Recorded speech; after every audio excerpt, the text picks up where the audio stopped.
Hello, Scorpio. I have a 3-card reading here for you. The first card signifies your situation. The second card signifies your challenge. And for the third card, 2 cards came out for you for this reading. So the primary card is a card of the South, and that is quickening.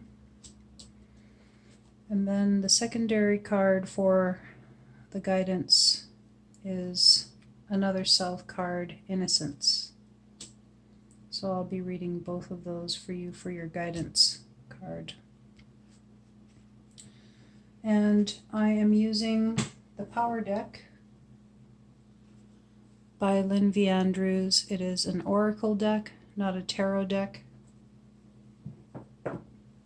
but it is very insightful.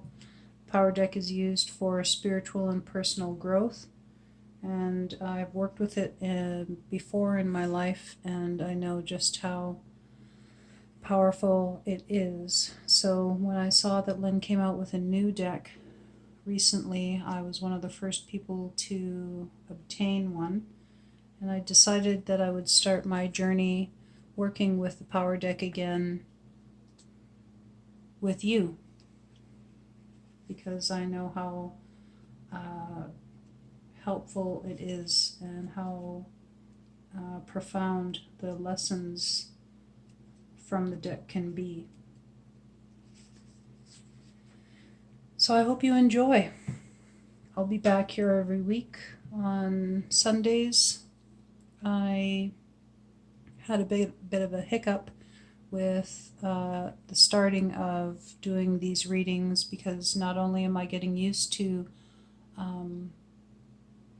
YouTube and making videos and uploading and all of that, but it was my son's birthday yesterday, so I was busy and tired at the end of the day, so I wasn't able to finish with my uploading last night like I had hoped to. So this reading is for the week starting January 19th, this week, 2020. And the contemplation of the artwork on each card is also important. There is a write-up that I'll be reading from the book, but as well in the book there is more insight into each card as pertains to the artwork on it, which is here for you to contemplate while I read. So you have for your situation the ecstasy card, which is teaching of the West, which is according to our medicine wheel, the direction of the emotions. Ecstasy is a buoyant state of joy. One of the finest ways to maintain a state of joyousness is to examine the dark side of your being, that instinctual nature that most human beings repress in civilized life. Within this instinctual nature are the seeds of ecstasy. We tend to live in our minds, in our emotions, occasionally in spirit, and almost never in our instinctual depths. We are born as wild as mountain lions, but live most of our lives like sheep, forgetting and denying whole parts of ourselves. Sit on the earth with your back against a tree and get in touch with your roots. You can also do this as a visualization. The roots of the tree move deep into Middle Earth. This will restore your joyousness and balance. Each day, listen to your body, mind, and your heart. What are they telling you about a given situation? Ecstasy is like a wind horse waiting to be ridden, the last wild ride before your passage into enlightenment. Take courage and live your passion fully. The painting is entitled Rapture. In this painting, ecstatic femininity is a symbol of rapture. It shows that these stones are really alive, that nature is alive. True ecstasy is reached when we understand that we are a part of every living thing, and that the sphere of universal knowledge is within our own process. We have already found our way home. We are already enlightened. We just don't realize it. Ecstasy is in the West, where emotions live. Do not be afraid to move into the ecstatic emotions that are within you. They are your birthright. Do not be afraid to live in ecstasy.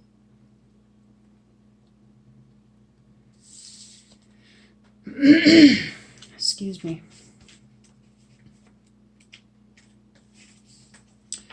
For your challenge, we have an East card, illumination. As darkness comes, the mirrors of your spirit reflect different images. It is the time when the world changes and your being begins to glow. Reflect on the new vision that has been living on the perimeter of your consciousness. An idea is stalking you and awaits your invitation, a place within you to begin life. The totality of your creativity comes after you have begun your work on the sacred painting of your life. It is then that the muses of inspiration surround you like eagles and cheer you on to illumination. Take responsibility for your work and your life, and illumination will follow. The painting is entitled Liberation. It portrays the liberation of spirit. Around the body glows the astral field of energy, the spirit encased within the magnificent vase, the physical body, blooms and thrives with enlightenment. This is illumination in the earthly realm, with the sphere of higher consciousness behind the entire form and earth resting nearby. The eagle of the east is the messenger from the earthly spirit to the great spirit.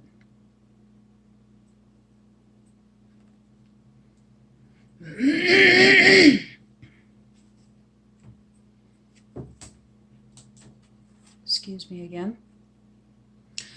So for your guidance, we have quickening, the primary card for your guidance.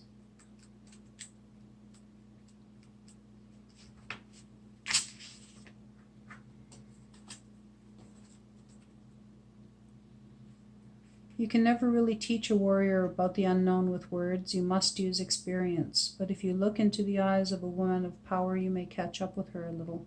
She has years of truth ahead of you, however her eyes can quicken you like a river heading toward the rapids.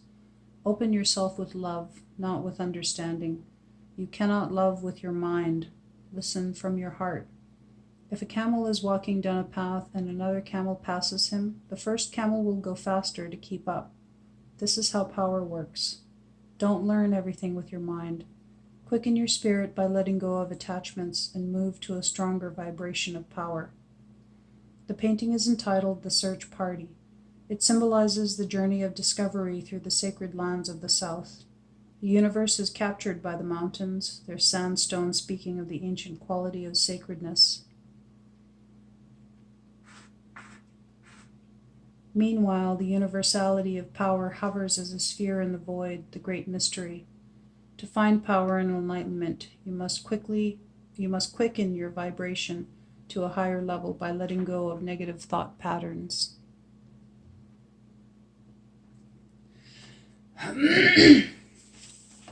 Excuse me, I'm just going to have a quick sip of my tea.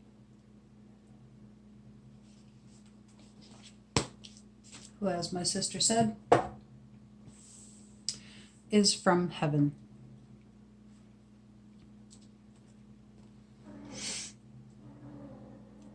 For your secondary card for your guidance, we have Innocence.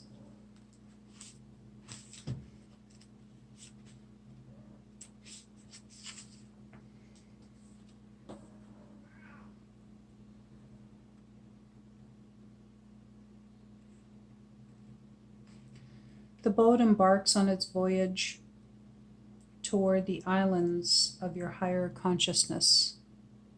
The boat is made from your treasured innocence. We are all born wild and innocent, like a great white heron. To live in civilization at a very young age, we become like sheep trying to fit in with the herd.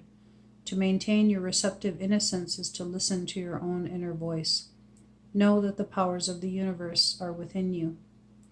The painting is entitled Vision Quest. We are all pilgrims journeying toward higher knowledge. The boats in this painting transport us to the islands of the unconscious mind and then return, bringing messages to the conscious mind. The great white heron symbolizes the innocence of our being, and the spheres represent its wholeness. Have the courage and the innocence to move toward the mountains and fly off to the higher consciousness that is waiting for you there. Innocence is a self-teaching that speaks to the child within you.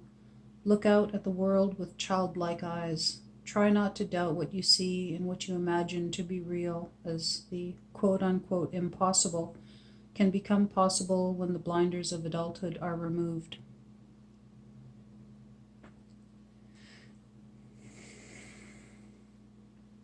It's a beautiful reading.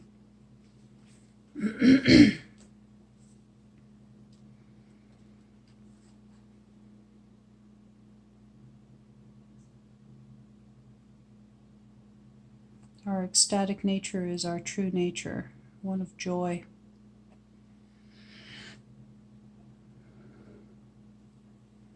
Many times in our lives as adults, we search for external things to bring us this state of ecstatic joyfulness, and I believe that when we are able to connect with our child within, because we each walk with every stage of our lives, no matter how old we get, we still retain our child within, the teenager within, the young woman, the young man within, and they make up a part of us. And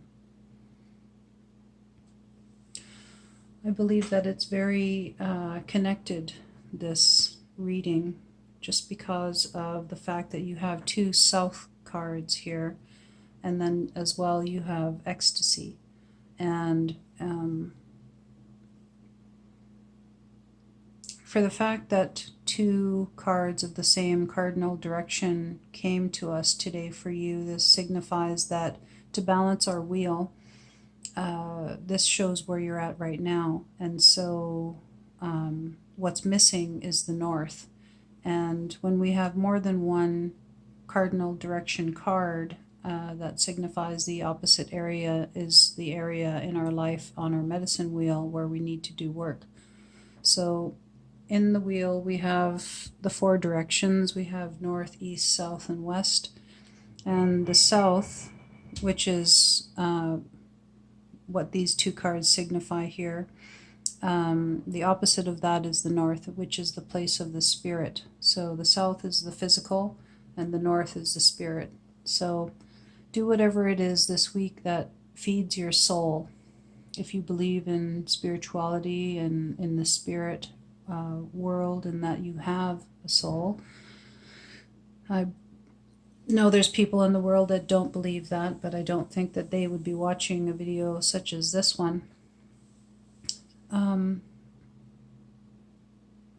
So yeah, if you believe in spirituality and the spirit realm, and that you have a spirit, that you do whatever nourishes that and nurtures your spirit this week. Take time for contemplation, meditation. If you practice yoga, make sure that you're practicing some sort of regular routine. Maybe it might not be every day, but at least if you get it done more than once this week, then that's going to benefit you definitely. Reading literature, taking time to go within and sitting with yourself and allowing for that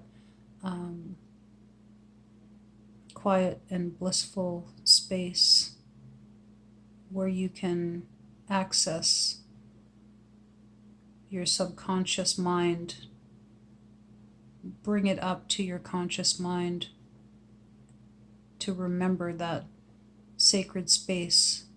Let it walk with you throughout your day is very important for you this week.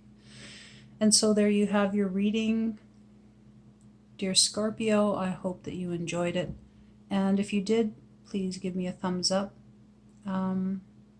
Leave a comment if you wish, and if it resonates with you, please consider subscribing to my channel, as I will be continuing my journey with you every Sunday. Like I stated earlier in the video, I learn as much from every reading as I do from readings for myself.